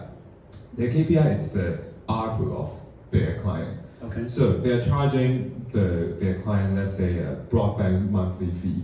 And if they were able to get a few of, let's say, $30-$50 more back from the customer's pocket monthly, it's a huge gain in their ARPU. They have a really good like report card, let's say. Yeah. Do you want to explain ARPU real quick? Yeah. So it's like an average revenue per user. So like if let's say that broadband company just sell their Wi-Fi thing, they're only charging like let's say maybe $100 per month. Is there a way to double that? You cannot sell the same service while doubling your price. You have to find some other way to provide more value. So the way we were eventually able to get this partnership done is because when they let's say sell our product, they can charge more monthly fee, and then that manager can say, okay, I actually increased the average value per user a lot. So that's one thing. So obviously, if you look at the financial report of that company, well, you cannot even find a tiny bit of evidence of this deal because it's so little. But then it's very important for the manager. So that's one. Yeah. That's a great point. Yeah. Ryan? So for me, negotiation shouldn't even feel like negotiation in B2B. And maybe I'm saying something that doesn't like maybe ride with everybody. But the reason why I say that is that when you're going through a sales process, it should be so smooth and so easy that it shouldn't feel like a negotiation. For example, one of the techniques that I train salespeople in and I've used in my past is that every meeting, you summarize the last meeting and you go through those steps and then you say, hey, is that correct? Do I have my ChatGPT summary? Is that correct? Yeah. And I think if you continue to go along those points, and there's so much more to that, especially in B2B large enterprise when you're selling $1 million deals. There's a lot more to it, but at least at the very basic, it shouldn't feel like a negotiation. And so as you take the client through that process, it should feel easy. That's my takeaway. That's how I think. Yeah, I would definitely agree with that. Yeah, in a lot of, I mean, there are different ways to do sales, right? And there's different ways. There's a hard sell, there's a soft sell, but for me also, it should feel like a conversation. Yeah, the more it feels like a conversation, I think the better the outcome will be. Well, then I talked through a few slides or a few techniques. I think you mentioned a couple of them, but are there any other ones that we mocked up today that you have some feedback or some ideas about? Well, I might share my own technique a little bit. Yeah, please. If I'm allowed. Absolutely. So at the beginning of the whole presentation from JD, one thing I really agree with, it's about, well, when you talk about pricing, it's always almost feel a little bit opposing. So it's like fighting with each other. So the way I share with my staff, it's you always want to position yourself. It's you are working with the client. You're working together with the client. It's almost never fighting against each other. So the way I do it, it's you can. I tell my staff you can create an evil boss image. Like there is my manager is an evil boss behind me. I'm not trying to fight with you. I'm trying to get the best deal with you against the manager. Obviously, this is a little bit exaggerating, but then from that way, it's like, okay, it's not that I don't want to offer the price, but I'm not allowed to do so. But what I'm allowed to do is I'm allowed to maybe, if you can give me that, or if you can do that for me, then I can do this for you. Let's work together and get the best deal for both of us. In that way, you can get a lot more information from your clients because they are thinking, you are helping them. You are not trying to get something from them. And you have a reason because your boss it's horrible, it's horrifying. So when you say no, it's nothing personal. Yeah. So that's something. So I think my image among my clients might not be that good, but then my staff are doing quite okay. Yeah, that's and one quick thing. So I've done this before. I've done this actual topic before, and there were 10 techniques that I shared last time, and it went very long. So tonight I only did 5. But you just actually, I'm going to highlight this technique, okay, which is negotiate at the same level. Okay, don't negotiate against yourself. I'm not going to spend a lot of time talking about this, but basically what you're saying is that if you're a salesperson in a large organization, right, you're not the decision maker. Like then you don't have that pressure. So you can be their friend or partner, or you can work together, right? You are going to fight for them to get the price that they want, right? And so that's a really good way and a really good technique to position yourself that way. Ryan, do you have anything? Anything. Yeah, anything. Song and dance. Yeah. If you want. There's a lot. I think regarding the negotiation and getting to that time frame of negotiation where you're starting to get down into the brass tacks or maybe features of the product, which features they want. Sometimes features is a reflection of price, right? One of the techniques I like to use, and this is how old school I am, but it's spin selling. You've got it. I use that as a foundation for a lot of the sales training that I do because it's so fundamental. And the guy who wrote it, Neil Rackham, he did a full scientific study of sales calls. So he actually went and participated. I think it was 20,000 sales calls or something. And he participated in these sales calls over a 2-year period. He had his whole team doing it. And he watched through the success what salespeople were asking questions, what kind of questions. He started basically slicing up all the different sales questions and topics, and then he figured out which one created success and which ones didn't create success. So he has basically a whole scientific study of sales calls, which has never been done before. I don't know if it's been done since, at least at that volume. And so I would highly recommend picking up Neil Rackham's book, Spin Selling. It's a great basic book. Yeah, it's from 1980 something, 88 or something. So it is old, but it is a foundation. And I taught actually a SparkLab company called Omega. I taught them the basics of spin selling. The reason being is because it goes through 4 problems, basically four processes. One is, so SPIN is the acronym. S equals situation. So you have situation questions. P is problem. So you have problem questions. I is implication implication questions. And then the last one is N, which is need payoff questions. And so each question is for different parts of the sales cycle. Problem questions and situation questions are usually at the very beginning. What is your problem? What are your issues? What are you dealing with right now? Those are usually at the very beginning, in the front end of the sales process. As you start getting deeper into the sales process, you start asking things like implication questions. If you don't do this, what's going to happen to you? What's going to happen to the company? For example, if you don't adopt a CRM and you're just going to continue to use Excel, what's going to happen? Nothing. And this is actually a huge tip. Listen carefully. If you hear nothing, run, go away, go do something else. Don't ever talk to that client ever again. It's not a problem. It's not a problem. Again, the implication question is, if you do nothing, what will happen? That is the most important question I teach my salespeople. Out of all the questions you need to ask, that is the #1 question you have to ask. Because it tells you whether or not there is an issue, if it truly is an issue. Because if they do nothing and there's no blow up, no fire, it's not a big deal. There's no pain. And then the last one is need payoff, and that's basically just a question of, hey, if you do this, how will it turn out for you?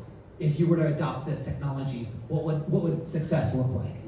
If you adopt this technology, what would it look like? That's the need payoff. So those, again, very old book, and bear with me, I'm an old man, but that's great. I highly recommend it. Yep, Spin. Absolutely. Sun, yeah. I would like to recall your topic today, the art of B2B. Okay. I think the art of B2B skill is like a relationship. Think about your clients, someone you want to date, and if you want to have a long-term relationship, then you will try to get more understanding about what they need, or what she needs, or what he needs. And then from that point, it's more like you get the pain point. So you start to understand, and then you start thinking like what kind of solution you can provide, what is the benefit that your product can provide to them. You be a good listener, and then you can get more insights from them. So it's recall to the art, the part. Yeah. Yes, the art. Okay. Yes. Let's open it up for the audience. We can take a few questions and then give everybody some time also to network. Who has a question? Yeah.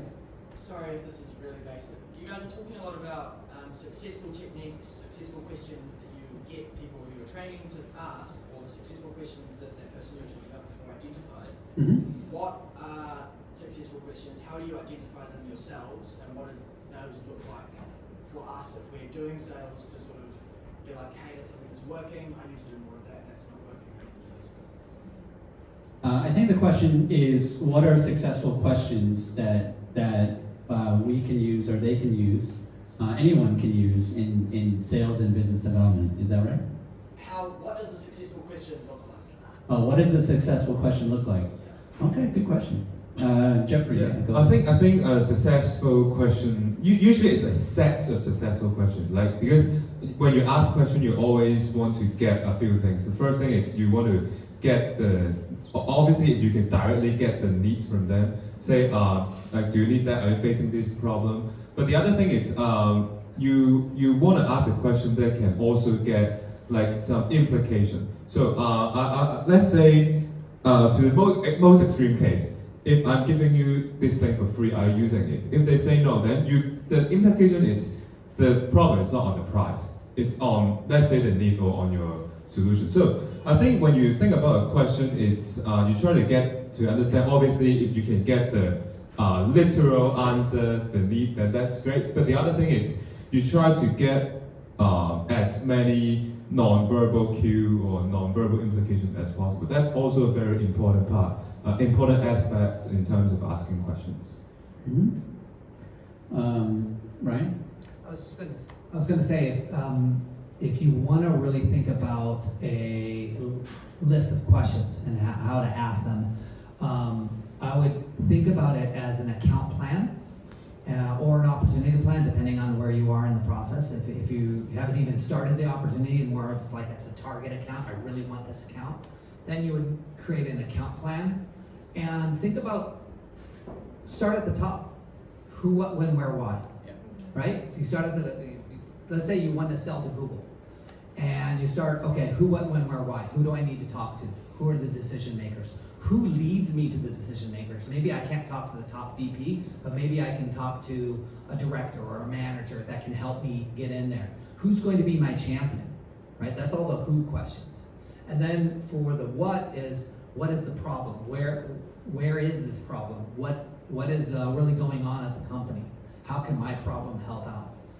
So basically just go down that list and think about an account plan for every client that you're going to go after, at least in B2B sales. And once you start getting above, let's say, 15,000 ARR, or annual revenue from that client, those kind of deals, you must do an account plan. Like I tell anybody who, any business that I consult with, if their deals are above 15,000 per year, they have to do an account plan. That's just a mandatory. And I will teach salespeople on how to do an account plan and build out that list of questions that you're thinking about.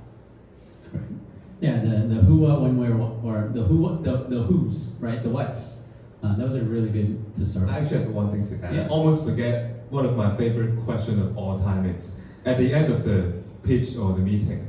You can ask the client, like on a scale of 1 to 10, how likely are you going to buy my thing?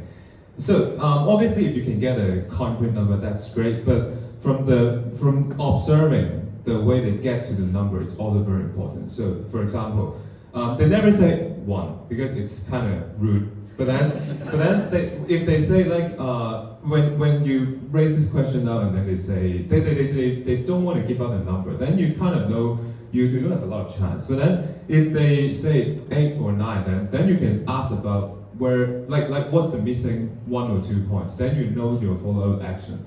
Or when you get a point that it's like maybe around 5 or 6, then you know it's not just something to be done. There are still some questions to be solved, or some problems to be solved. So that's one of my favorite questions of all time.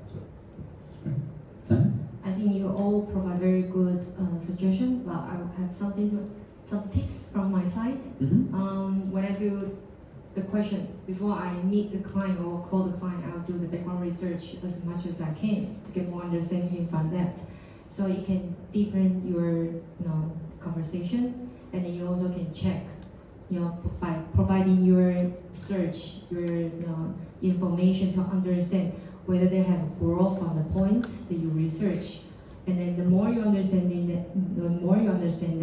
that they are going to give you more trust and to give you more feedback, then you can ask questions. And the second tips that I'm going to offer you is like, this is very complex answers, because it depends on who you talk to and what is the industry. So my experience is that I will document all the questions and all the answers from the conversations, and I'm going to categorize as a decision tree. So with this decision tree, then you can start to understand the customer profile and their answers, and then can give you a better understanding when you meet similar type of customers. Also, it can provide you a quick guideline for your team when they talk to new customers. They can use this as a guidebook. Yeah, that's great. That's really good. Account plan, decision tree. Those are really good tips. Any other questions? Yes. How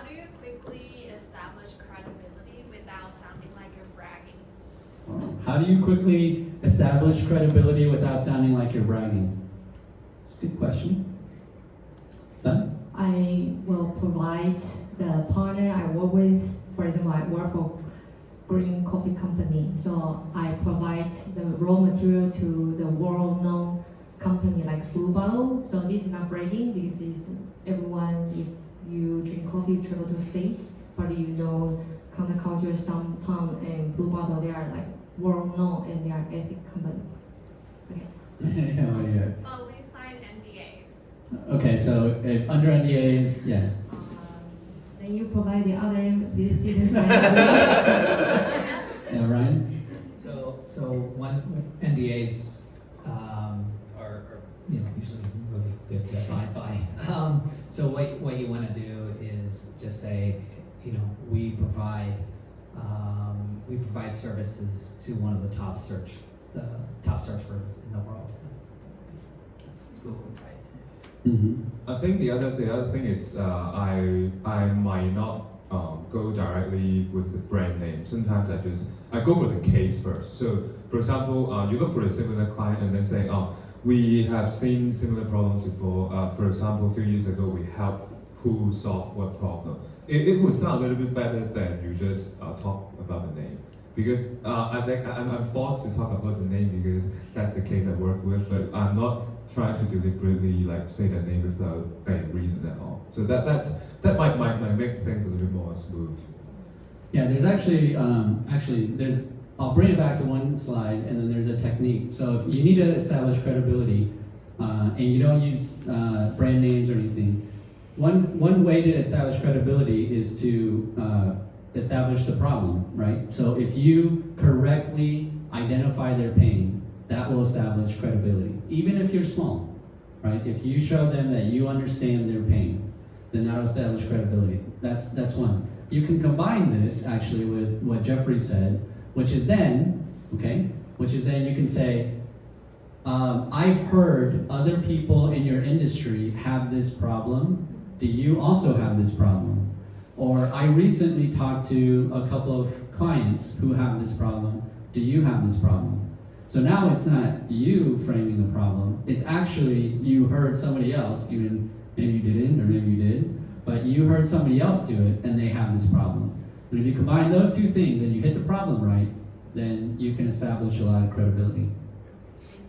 Mm-hmm. And one more, if you have a licensing, like you have a certification from ISO, or we are a B Corp, and then we work with UN. So this kind of, you work with some non-profit organization, or B Corp certification, or like a halal, something like a certification. They also give you credential in the industry.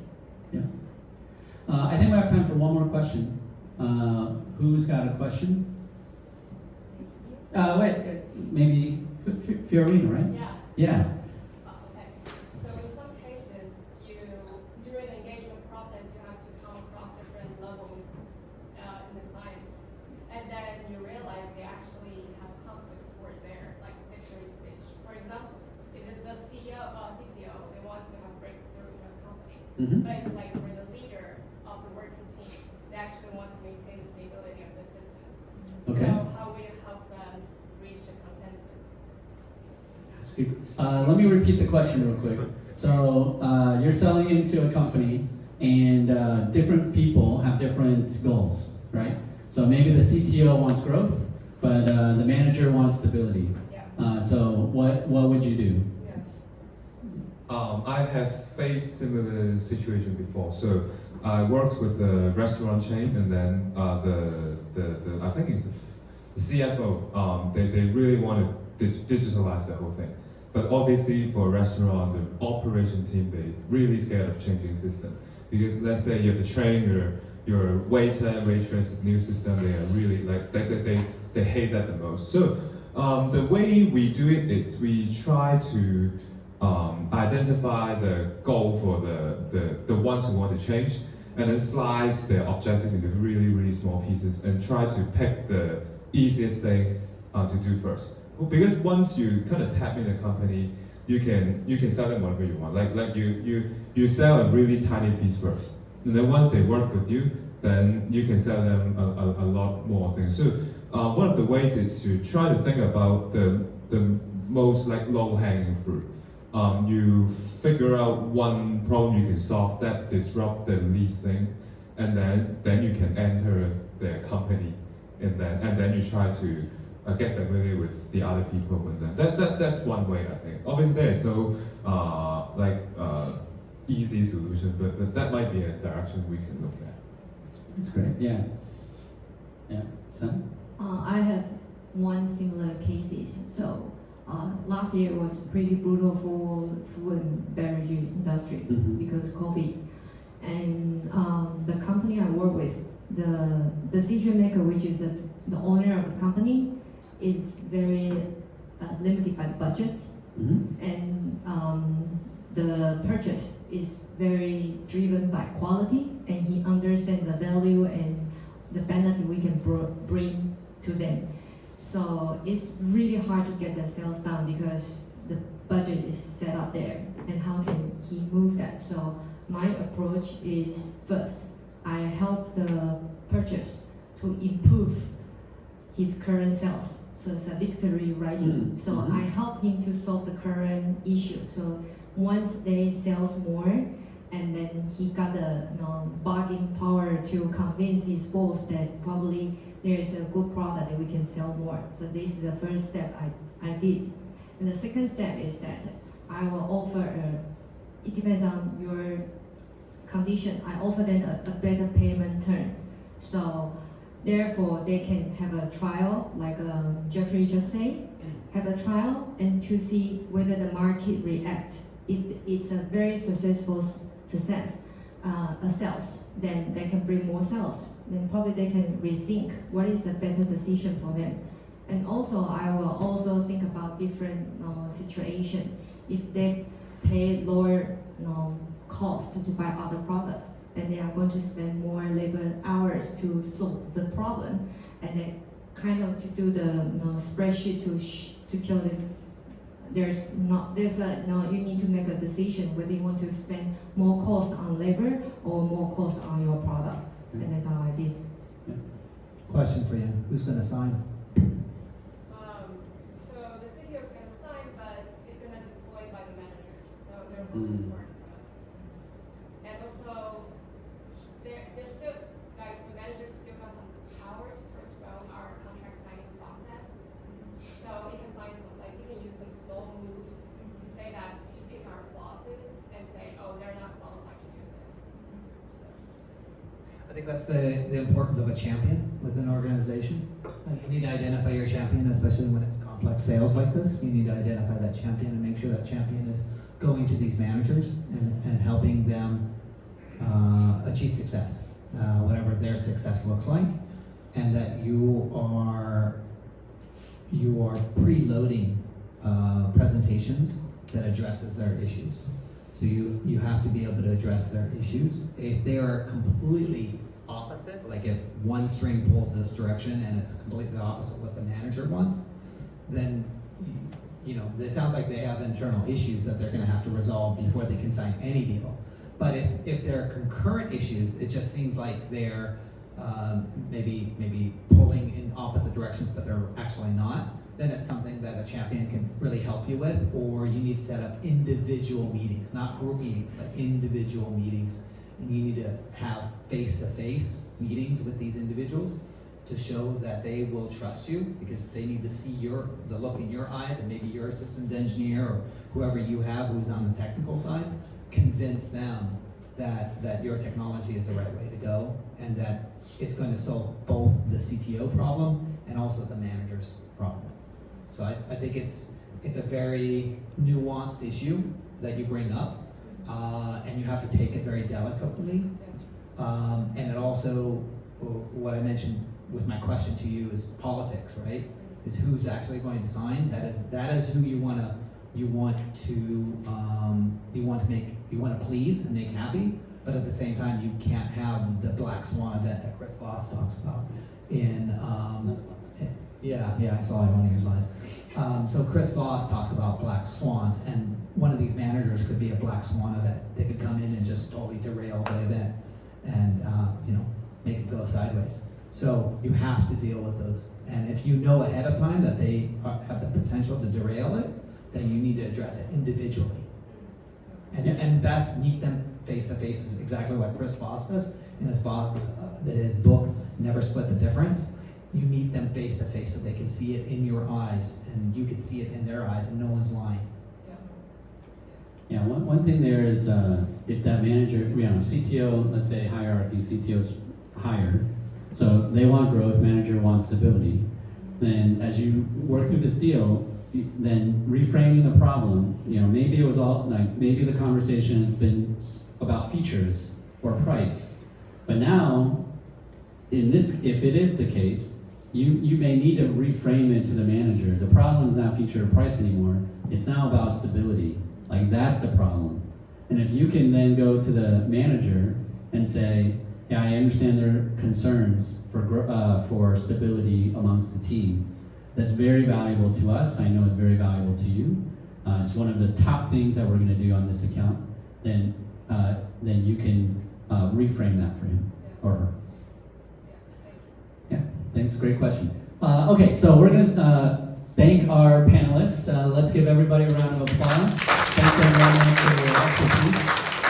And I hope you enjoyed tonight's Plus One event.